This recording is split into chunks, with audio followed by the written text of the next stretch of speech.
Evening everyone, I hope you're well. It's been a while since I've done one of my walk and talks, and hopefully I've got enough confidence to pick up where I last left off. But I'm tuning in before the sun goes down, so I thought I'd best get it in quick. So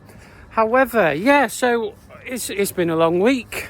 It's been a good week, a great week in fact, and I guess as we approach the weekend, many of us will be looking to relax, spend time with family. Some might be working, possibly a more chilled out weekend of work. And for others, they might be doing something else that involves, a bit more higher work rate, like training or development or, their sports clubs, etc.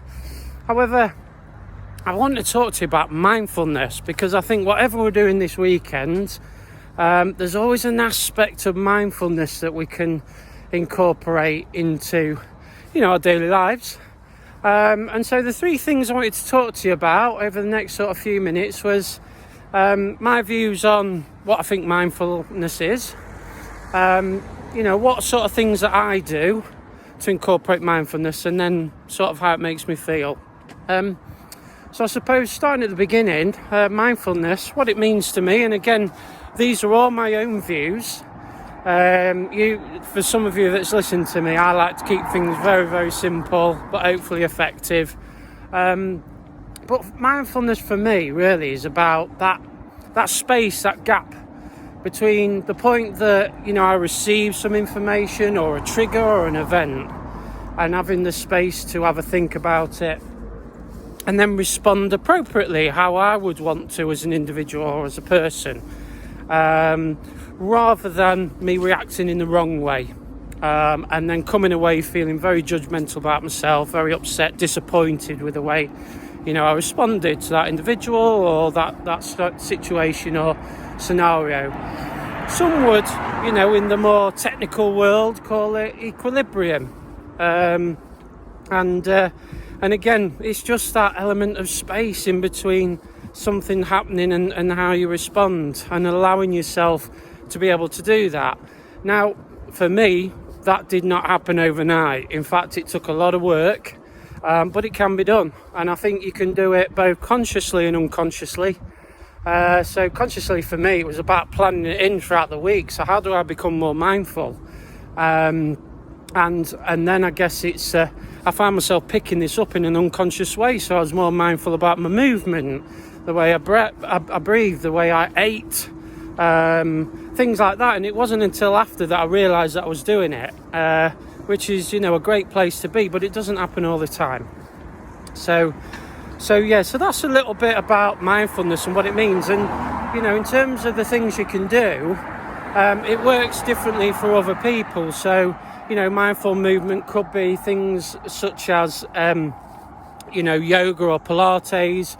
So you're thinking through your movements, it's a lot slower. And I guess that's what mindfulness is as well. It's that stillness, it's that control of your body and your thoughts. And then some people think of mindfulness of, having conversation. And I think one of the biggest things for me was trying to improve my listening skills, actually, because more often than not somebody would say something and I think, I've got to respond here as quickly as possible, but what I tend to do now is allow that time to listen fully, reflect, and then they're going to get the best possible response from me that they can get. And I would rather do that. I'd rather give them some quality responses and conversations rather than just jumping in before they've even finished what they want to say, because that is sometimes often the case. So there's lots of different ways. Reading, whatever you feel is mindfulness. Like I say, there was someone I was speaking to the other day that they were being more mindful about their eating. Now a lot of us, we just put in our mouth and down it goes. But yeah, sometimes that will help with the biological sort of changes within the body. It helps with making sure we feel fuller. We're chewing on things a lot longer. And actually just taking in the taste. Now, some of you might say, well, that's a load of nonsense, Chris, because we just like to, just eat it. but some people do, and that's their preference. That's how they want to incorporate mindfulness. Now, I suppose the third thing that I want to cover is about, how does it make me feel, and how could it make you feel? Well, for me, again, being mindful, and sort of a lot of mine is through doing meditation actually, and the best one for me is the body scan, and feeling what's going on in my skin, my face, my sort of movements, if I'm moving, etc., through breathing. It helps me sort of create a gap, a stillness, helps me nurture my emotions as well. It gets me to have a think about it and why I think I'm having them emotions, and why would they upset me, or what could I do instead that wouldn't get me sort of all riled up and full of anxiety. So it allows me to think about logical solutions as well. So absolutely key. I think it helps relax the body. It prepares me better. There's lots of benefits from obviously mindfulness, and of course it helps with my sleep in the evenings, a key time to be doing anything like that, and in the morning as well. So really key fundamental mindfulness, and it's so overlooked, and some people say it's a load of nonsense. I actually, feel it's one of the best practices I do in the day. And like I say, it doesn't have to be anything spiritual, because I know some people associate it with that. But it's just how you go about your daily life and daily business.